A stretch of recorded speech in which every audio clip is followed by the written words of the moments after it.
Makinig ka. Huwag kang susuko sa pangarap mo. Kung nasa point ka na parang ayaw mo na, napapagod ka na, no. Balikan mo yung dahilan kung bakit ka nagsusumikap. Sarili mo, pamilya mo, pangarap mo, huwag kang susuko. Huminga ka ng malalim. Lord, dala kang bagay na binibigay na hindi ko kayang paglagupayan. I-strengthen mo yung puso ko, i-guide mo ako, turuan mo ako. That's how you pray for it. Huwag kang hihinto kasi walang nanalalong sumusunod.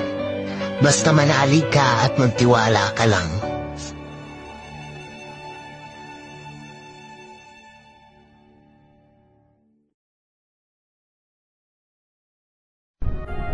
Alam mo, habang tumatanda ako, mas nare-realize ko yung halaga ng konsepto ng always choose your peace. Hindi lahat ng tao deserve yung energy natin. Hindi lahat ng bagay kailangan bigyan ng pansin. Sa